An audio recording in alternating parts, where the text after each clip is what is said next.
किसने आपका हाथ पकड़ा?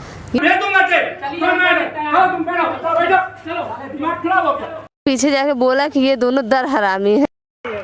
हेलो हाँ ये दर हरामी है। हेलो हाँ ये दर हरामी है कि उन्होंने एक महिला को कहा ये दर हरामी है। लगता है अब इस देश में मर्द नहीं बचे हैं, अब इंसाफ मांगने के लिए मर्दों की कमी हो गई है। इस वक्त मैं अयोध्या में हूं, रात के 3:10 हो रहे हैं और एक परिवार जो धरने पर बैठा है और धरने पर इसलिए बैठा है कि किसी मासूम बच्ची का रेप होता है और अभी तक उचित कार्रवाई नहीं होती है दोषियों पर, और पुलिस प्रशासन द्वारा लीपापोती होती है और ये आवाज उठाती है तो प्रशासन इनको प्रताड़ित करता है, इनके पति को जेल में डालने की धमकी देता है और बिना महिला कांस्टेबल के दरोगा साहब एक महिला का हाथ पकड़ लेते हैं। तो ये बताइए सरासर लोकतंत्र की हत्या हो रही है या नहीं? इस वक्त रात के 3 बजे मैं गांधी पार्क फैजाबाद अयोध्या में हूं और गांधी जी भी आज इस दृश्य को देखते होंगे तो शायद वो दुखी होंगे और रोते होंगे कि इस लोकतांत्रिक देश में कहीं ना कहीं लोकतंत्र का हनन हो रहा है, लोकतंत्र की हत्या हो रही है। क्या मर्यादा पुरुषोत्तम भगवान श्री राम की धरती पवित्र है? एक मासूम के साथ रेप जैसी अमानवीय घटना घटित हो जाती है और उसके न्याय के लिए एक महिला और उनके पति और उनके बच्चे आवाज उठाते हैं तो उनको जेल में डालने की धमकी दी जाती है। किसने आपका हाथ पकड़ा था? आपके सोशल मीडिया पर मैंने देखा कि आपका हाथ पकड़ लिया गया था, आपके पति को जो है बिना अरेस्ट वारंट जारी किए हुए जिप्सी में बैठा लिया गया था। किसने आपका हाथ पकड़ा? फैजाबाद देवकाली को वो फैजाबाद के देवेंद्र कोतवाल जी हैं, उन्होंने हमारे घर पे आया अभद्रता द्वारा हमारे साथ व्यवहार किए। आपने ऐसा कौन सा काम किया था जिसकी वजह से उन्होंने आपका हाथ पकड़ लिया? हम बस जो अयोध्या की जो पीड़ित गुड़िया है उसके लिए हमने आवाज उठाया था, रैली निकाली थी और उस दिन अपने घर पे हम चुपचाप बैठे थे। हम लोग 4 लोग चाय पीने की तैयारी कर रहे थे, बस वो आए, उनके द्वारा हम बाहर गए, उनको हमने नमस्कार किया, सर आइए चाय पीजिए, बस वो कुछ नहीं बोले, सीधे अभद्रता द्वारा हमसे बात करने लगे। और सबसे बड़ी बात, दरोगा साहब इतने बिगड़ गए थे, इतने उनके बिगड़े बोल हो गए कि उन्होंने एक महिला को कहा ये दर हरामी है। अगर दरोगा जी कोई और यही अपशब्द बोलता तो आपको कितना अच्छा लगता, कितना बुरा लगता मुझे नहीं पता। ये शब्द उन्होंने बोला या नहीं बोला? जी उन्होंने पीछे जाके बोला कि ये दोनों दर हरामी हैं। हाँ, जी ऐसे बोला उन्होंने? हाँ, उन्होंने कहा और कहा कि अगर तुम रैली और धरना बैठते हो तो तुम्हारा तो पति के दोनों का हाथ पैर तोड़ के घर में बैठा दिया जाएगा और इतना मुकदमा कर देगा कि जिंदगी बर्बाद हो जाएगी। रात में 3:13 हो रहा है, एक बार दिखाइए विशाल, यहाँ पर रात में 3:13 पर आप इस पार्क में क्या कर रही हैं? हम यही बैठे हैं सर, हम भी चाहते हैं कि मेरे साथ न्याय हो, हमारा हम यही बैठे हैं सर, हम भी चाहते हैं कि मेरे साथ न्याय हो, हमारा मान सम्मान खोया, मेरा मान सम्मान वापस दिया जाए, इसलिए हम धरना बैठे हुए हैं। क्या अयोध्या के एसएसपी साहब अब इस देश में मानवता नहीं बची है? और मैं इतना फिर कहना चाहता हूं कि क्या मानवता का हनन हो रहा है और क्या मानवता शर्मसार हो गई है कि एक महिला अपने पति और 2 बच्चों के साथ रात में धरने पर बैठी है और उसको जो है दरोगा साहब अभद्र कहते हैं और इसके बाद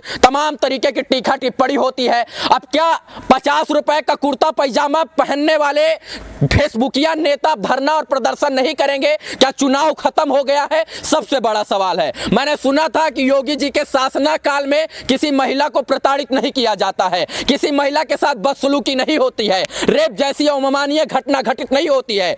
तो क्या अब मानवता शर्मसार हो गई है? क्या चुनाव खत्म हो गया है योगी जी? ये सबसे बड़ा सवाल है। और अब क्या लगता है कंठी जपने से और ये राम नाम जपने से आपको न्याय मिलेगा? जी मुझे विश्वास है, क्योंकि अब तो यहाँ की प्रशासन नहीं करेगी, लेकिन सबसे बड़ी प्रशासन ईश्वर है जो है, वो इन सबके साथ न्याय करेगी जो है। मांगे क्या हैं आपकी?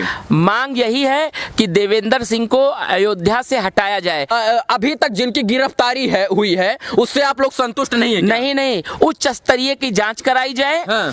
और जो दोषी है उनको पकड़ा जाए। हाँ। जो दोषी 1 लोग थे उनको तो पकड़ लिया गया, ऐसा प्रशासन का कहना है। लेकिन गुड़िया ने 3 लोगों को नाम ले लिया सर, तो कम से कम उन तीनों लोगों को गिरफ्तार करके वो उचित जांच तो होनी चाहिए। हाँ। कि कितने आरोपी थे।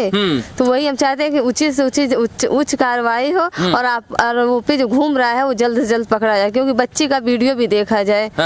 क्या लगता है कि न्याय वह मिलेगा या इसे ही यहीं पर गांधी जी बनी बैठी कुछ रहेंगी? न्याय नहीं मिलेगा। इतना दिन से हम बैठे हैं, कितना कष्ट हो रहा है। 2-2 बच्चे लेके देखिए, इनके 2 बच्चे हैं, अमूक बच्चे हैं। ये शायद से अभी इनको इतना अनुभव नहीं है जीवन का, और ये इनके साथ यहाँ पर सहयोग दे रहे हैं। और फेसबुक, ट्विटर, इंस्टाग्राम और सोशल मीडिया पर बड़ी बड़ी बातें करने वाले 500 रुपए का कुर्ता खरीदकर युवा नेता कहाँ गए, ये सबसे बड़ा सवाल है। मैं किसी जाति, विशेष व्यक्ति, पार्टी को टारगेट नहीं कर रहा हूं, मैं टारगेट कर रहा हूं इस समाज को। क्या अब मानवता नहीं बची है? किस दिन आप कुर्ता पहन के, पीला और सफेद कुर्ता पहन के यहाँ बैठिएगा इनके साथ? क्या अब मर्दों की कमी हो गई इस संसार में? क्या महिलाएं धरना करेंगी तभी अयोध्या की बेटी को न्याय मिलेगा? अगर बहुत सारी बातें और सबका सवाल का जवाब आपको देना पड़ेगा। और मेरा सिर्फ और सिर्फ जो है अनुरोध है और इसके बाद निवेदन है अयोध्या प्रशासन के, कि जिस प्रशासन की चर्चा पूरे देश में हुआ करती थी, अयोध्या पुलिस की चर्चा पूरे देश में हुआ करती थी, वही पुलिस प्रशासन अब इनके साथ। क्या अब मर्दों की कमी हो गई इस संसार में? क्या महिलाएं धरना करेंगी तभी अयोध्या की बेटी को न्याय मिलेगा? अगर बहुत सारी बातें और सबका सवाल का जवाब आपको देना पड़ेगा। और मेरा सिर्फ और सिर्फ जो है अनुरोध है और इसके बाद निवेदन है अयोध्या प्रशासन के, कि जिस प्रशासन की चर्चा पूरे देश में हुआ करती थी, अयोध्या पुलिस की चर्चा पूरे देश में हुआ करती थी, वही पुलिस प्रशासन अब एक मूक बधिर बन गया है और एक बच्ची को न्याय नहीं दिला पा रहा है। और न्याय दिलाने के नाम पर जब एक महिला सामने आ रही है तो उसका दोष इतना है कि न्याय दिलाने के लिए आ रही है तो आप बदतमीजी कीजिएगा। ये कहाँ तक न्याय है और कहाँ तक ये सही है, कहाँ तक गलत है? ये बताइए, कब तक ये प्रदर्शन चलेगा आपका धरना? जी, हम लोगों ने पूरे परिवार सहित अंगदान भी कर दिया, क्योंकि जिस तरह से धमकी मिली थी, अन्नदान भी कर दिया। अंग की कम से कम मरने के बाद लोग आपको कहेंगे कि आप राजनीति कर रहे हैं, तब क्या कहिएगा?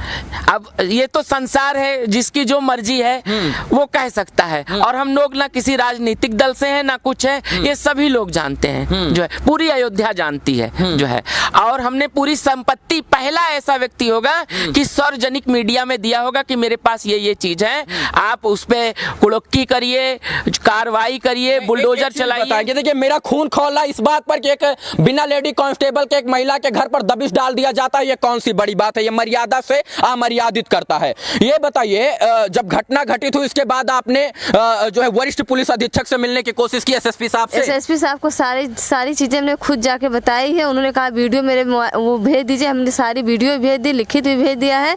लेकिन कल कोई हमसे मिलने भी नहीं आया। पता चला मिलने आएंगे अधिकारी लोग, आपसे मिलने आएंगे, लेकिन कोई मिलने भी नहीं आया। और एसएसपी साहब के भी आवाज हमसे फोन पे बात किया, तेज नारायण बात कराए, तो उनकी बात बदली लग रही थी कि तुम्हारे ऐसे बैठने से, तुम्हारे कहने से हम किसी को गिरफ्तार कर लेंगे। तो हमने कहा सर हमारे पास गवाह भी है, वीडियो भी है। तो कह रहे हैं ऐसे हम भी 10 गवाह तैयार कर लेंगे।